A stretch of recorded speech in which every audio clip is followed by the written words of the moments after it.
I'm here.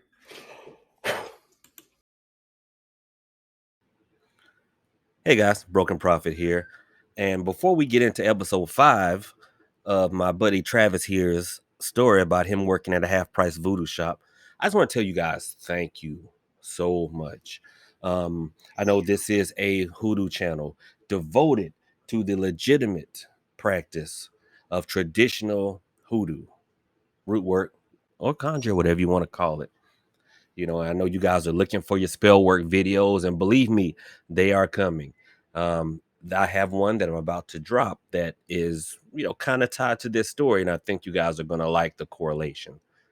All right, but I just want to tell you thank you for allowing me to not go in a new direction, but to add some new content that, helps to keep me engaged and, keep me excited about doing this. Thank you for all of your support. I can't say it enough. And again, thank you guys for your donations. All the pictures that you're looking at are actually from Hoodoo Central 2.0. Told y'all I moved to the country, and it's upgrades and improvements to help further, the cause of keeping the Hoodoo tradition alive. So, without further ado, let me let my friend Travis here begin part 5 of I Work at a Half Price Voodoo Shop. A lot of y'all say I sound like him. Some of y'all say I sound like King Creole. I'll let you guys be the judge and enjoy this story. Travis, it's all yours, my friend. The more I work here at Old King Creole's Half Price Voodoo Shop, the more I start to question how the hell I never noticed it before. Now, I'm ready to admit I'm no Einstein when it comes to this town. Sure, I've lived here my whole life, but even then, I'm still discovering new places. I didn't even know we had a Denny's near us until last week. But the fact that so many of our customers are high school kids makes me wonder how come I never heard of this place before. Then I look back in my track record of socializing in school and remember, oh yeah, that's why I never heard of this place. I think the reason I have to clean up so many messes here is that a majority of our customers are indeed stupid high school kids. They barge in here thinking they got a way around King Creole's game. And every single time, I'm the poor idiot that has to clean up their stupid mess.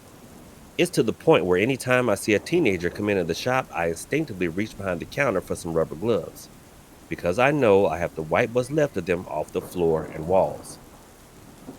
I think the worst case of this was when a group of 4 kids walked in. They were seniors, and I'm pretty sure they were about to graduate. They came into the shop while I was busy actually getting to stock something for once. We had just had someone come in and buy a decent amount of voodoo dolls, so I was finally able and allowed to stock them. Using my stool, I managed to just put them all in place when the bell rang and this group of kids came in. It was 3 girls and a guy who had his arm around the blonde girl that was with him. A couple, I assumed. The other 2 girls seemed to have just tagged along for this ill-fated journey to my place of employment. The guy looked over to me and shot me that head movement all us guys make to each other. And that's right, you know the one. Hey guys, I said, getting off my stool and heading to the counter, sitting on my rocking chair and making sure all my cleaning supplies were in view. What can I do you for? I asked, realizing I was picking up on some of Creole's fancy southern talk. We heard there were wishes here, and since we're about to graduate, we figured why not try them out, the guy said, letting his girlfriend go and going over to the shelf of voodoo dolls, getting in real close and looking at them all. The girls, meanwhile, didn't wander too far from him, since they no doubt were afraid of all the cobwebs around. Fair enough. Yup.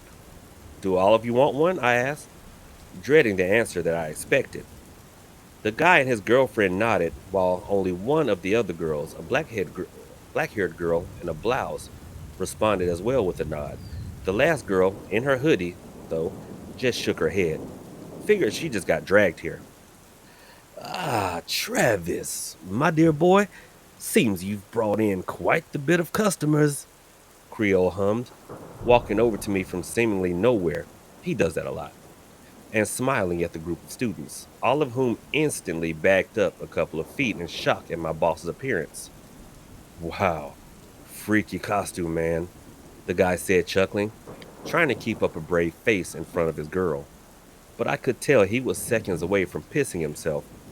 All the girls had the same expression. "What can I do for you, Jacob?"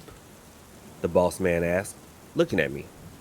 I was wondering why until I realized my rocking chair was taking up space he needed to get to the counter. So I just easily backed up a bit and let him do his thing. Pulling out my phone, I noticed it had a dead battery. So instead, I decided to watch the inevitable horror that was about to come my way. "Man, you're freaky as fuck," Jacob chuckled nervously, clearing his throat and coming forward with as much moxie as he could muster. "Okay, I wish to get into my dream college, a full ride, so I don't have to pay for anything," he declared, confidently crossing his arms at King Creole. Had to hand it to him. That was a pretty solid and airtight wish. I couldn't think of really any way for Creole to mess with that one. Well, that is, until his girlfriend spoke up. "What the fuck, Jacob?" the girlfriend shouted, coming over to Jacob and pounding him with her fists over and over again. "You're trying to find a way to leave me, aren't you?" she shouted, grabbing him and thrashing him around. And she seemed the clingy type. "No, you crazy bitch. I'm trying to secure my future," he shouted, shoving her away and rolling his eyes as if this had been an ongoing issue. Me and King Creole looked at each other and we both just shrugged. It wasn't our business to give these two couples therapy. Suddenly, the girl pushed past her boyfriend and up to the counter, slamming her fist down on the dusty countertop and staring up with wild eyes to King Creole. "I wish that Jacob will never leave my side," she shouted, causing Jacob to come over and grab her, pulling her away from us. "Well, well," the king began, bringing a hand up and starting to rub his chin. "Now, my mama taught me that ladies should always go first," he smiled, shrugging and snapping his fingers, causing Jacob to stop in his tracks as he stopped thrashing around with his girlfriend. He looked at her with a new light in his eyes and started to kiss her. "Now that's more like it," she giggled, wrapping her arms around him and making out right there in the shop. I rolled my eyes at this. Yes, I am horribly single. Leave me alone. Although what happened next kind of kind of helps me feel better about being single. She suddenly shouted out in pain, trying to shove him off of her, for good reason, since he had gotten a thread and needle and was starting to stick it into both of their skins. I need to be closer to you," he shouted in a crazed tone, starting to pick up speed as she screamed louder, trying to get away from him. Well, that went about as well as I expected it to go. He managed to pin her to the floor as he started to sew the two of them together. The two other girls were screaming and cowering together as they watched the scene. "Since dear Jacob here appears to be preoccupied," Creole said with a chuckle, turning his attention to the two remaining girls, "would you ladies like to try your luck?" he said with a smile, his fingers drumming on the counter as he waited. The black-haired girl quickly looked at the hoodie girl and shoved her away, backing up from everything and looking back at the door. "I wish that I could live the rest of my life never seeing you again," she shouted, backing up and getting to the door. Creole shrugged and nodded to her. "If that's what you wish for," he said, looking back at her and motioning for her to shoo with his hands. The girl nodded and turned, opening the door and running out at full speed. Shame she didn't see that car that hit her seconds afterward. I flinched at just how sudden it happened. Like she was out of the shop and dead in a good 10 seconds. The last girl remaining was screaming her head off as she saw the girl get hit by the car. And let's just say that Jacob and his girlfriend were closer than they were ever going to be. He and she were sewn together nice and tight and bleeding everywhere. "But please, don't kill me," the girl mumbled, collapsing to the floor and shivering, shaking her head and pulling her hoodie down, revealing some nice long red hair. Looking over at her, I did feel pretty bad. She seemed like the one who had been dragged here unwillingly by her friends. "Is that a wish, darling?" my boss asked, stepping away from the counter and over to the sewn up bodies wriggling on the floor. Looking over at her, she answered with a fast shake of her head. "Then what's your wish?" he asked, poking at the sewn together couple with his finger, showing some amusement from it. I don't want anything, she mumbled, curling up into the fetal position, shaking violently and looking at me like I was going to come in and save her. Well, I get paid by this man, so I can't really offer her much help. Shame. If that's the case, then please leave my shop. I don't take kindly to loiterers, he tisked, the front door swinging open. The girl looked up quickly and then to the two of us, cautiously standing up and walking out of the shop, making sure to keep on the sidewalk, I noticed, as she started running away. Want me to clean up, sir? I asked Creole after an awkward silence. Looking over to me, he smiled and chuckled. If you wouldn't mind, son, he answered, looking at the sewn couple and then over to the basement door. I could tell from his face he was trying to figure out a way of getting them down there. I, meanwhile, was already getting the mop ready. Need help moving them? I asked him, as I sat the bucket down and started filling it with bleach and soap. A decent enough way to hide the blood, but if cops ever shine that stuff that shows hidden blood splatters in this place, it would look like a cheap motel room in here. Hmm, I might, he tisked, looking back over to the basement with a sneer. All right, help me move them to the door and leave them there. I'll head down there, and he can just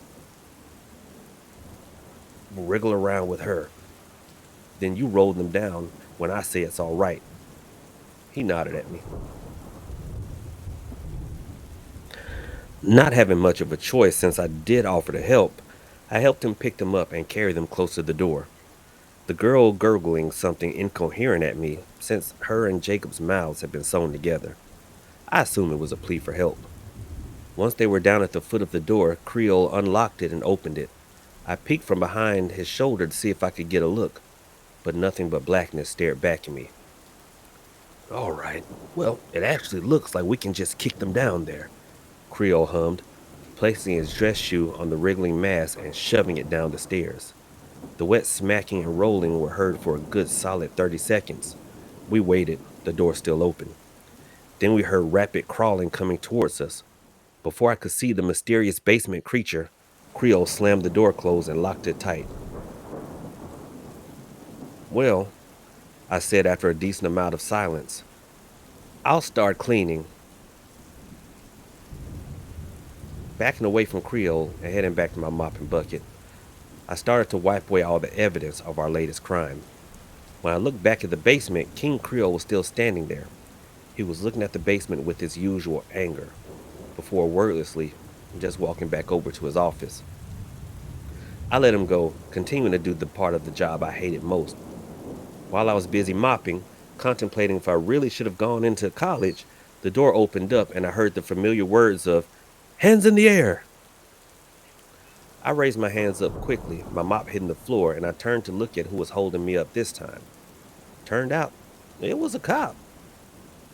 Fuck. My arm straightened up quicker when I saw it was a cop this time, and not some idiot trying to rob us. Those thoughts of college were really starting to seem much more appealing. Turn around and step away from the bucket, he ordered me. I did as I was told, heading over to the back wall. The cop closed the distance and slammed me against the wall, slapping some cuffs on me and throwing me to the ground, putting his gun in my back.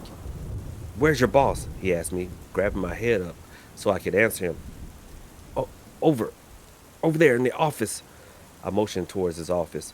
With that, the officer let my head go, which then slammed down to the wooden floor, giving me a good-sized bruise on my forehead. I rolled over to see what was going to happen. This was the first time I ever had a run-in with the cops in this place. You! In there! Come out with your hands out! The officer shouted, gun trained on the door and waiting for anyone to comply with that order. I, meanwhile, strained to try and see what was going to happen, when suddenly my arms went limp and I was suddenly free of my cuffs. Pulling my hands out, I looked down to see the voodoo doll template holding the cuffs. Turns out that thing doesn't hate me that much after all. Opening the door, Creole stared at the gun in his face and then over to the officer, his stitched mouth in a smile as he looked at the man. Rookie, your sergeant should have told you that you're not allowed in here, he sighed, looking past him to look at me on the floor. And assaulting my employee? Shame on you. The voodoo man sighed, suddenly getting grabbed by the officer and tossed onto the floor quickly.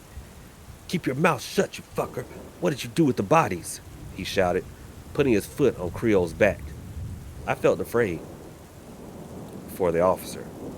Handling King Creole like that in his own shop would not end well, and end well it did not. The second his foot was put on King Creole's back, every single voodoo doll on the wall came to life, staring at the officer and jumping off their place on the wall, hissing and screeching at him as they all rushed towards him. The officer looked towards the sound of the noise and let out a shout as he tried shooting them. He got 2 shots off before they swarmed him. The best way I can describe what they did to him was piranhas eating a cow in the Amazon. They swarmed over him and ripped chunks of his flesh off his body. I never can stand rude idiots, Creole hissed, angrily standing up and dusting himself off, walking over to the rapidly disintegrating cop body and coming over to me. He offered me a hand and pulled me back up. Sorry you had to see that, he sighed, dusting me off. His attention then turned towards the squad car waiting outside. His button eyes staring at the car, and he made his way over to the door, stepping outside the shop for the first time since I started working here. I looked over at what was left of the officer, a bloody uniform and nothing else. In a split second, I wasn't paying attention. All the voodoo dolls had returned to the wall and now had some accessories with them, some bones and skin pieces. My little template friend was back on the counter, still giving me the stink eye for probably not cleaning up yet. I was going to, until a girl's scream caught my attention. Creole was grabbing that redhead back into the shop. She was trying with all her might to keep from being dragged away, her nails clawing at the wooden floor. Then they spread blood everywhere as her nails were being destroyed from the dragging. She cried and begged not to be hurt as she was dragged down towards the basement. This will show you not to misplace my good graces, Creole shouted, grabbing her by the hair when she caught the side of the door and gripped it with all her might. Dragging her by the hair, he got to the basement door, opening it and dragging the redhead down into the depths. Creole didn't need to tell me to shut the door behind him. I went back to cleaning the bloody mess that was left behind, stuffing the officer's uniform into a trash bag, and I set that aside as I mopped up every piece of blood I could see. But I've gotten surprisingly good at this. Something about that girl's demise, though, didn't sit right with me. Out of everything he's done to people, hers was the one that rubbed me the wrong way the most. Not like I can do anything about it. Cops are clearly out of the question. Looking over to the basement door, I sighed as I sat back at the rocking chair when all the cleaning was done. My eyes closing in exhaustion, I didn't get much time to rest, for Creole returned after nearly an hour and a half, blood on his suit and pale face. I swallowed hard as he came over to me, staring at me with those blood-spattered button eyes. Travis, my boy, you've been so very helpful these past few months that I think a raise is in order. He smiled, his yellow teeth back to being sharp fangs. How about $30 an hour? He hummed, tilting his head at me. I looked back at him with a bewildered look, quickly nodding without thinking. He smiled and rustled my messy brown hair and pulled out my pay for the week. Take tomorrow off, he ordered when I took my pay. I looked up at him and nodded quickly, knowing in hell I was going to question him. Packing up, I unstuck my pen and took the officer's uniform in the trash bag and threw it away. Making my way home as I sighed hard, rubbing my face as I thought about that poor girl, being dragged into whatever hell awaited her down in that basement.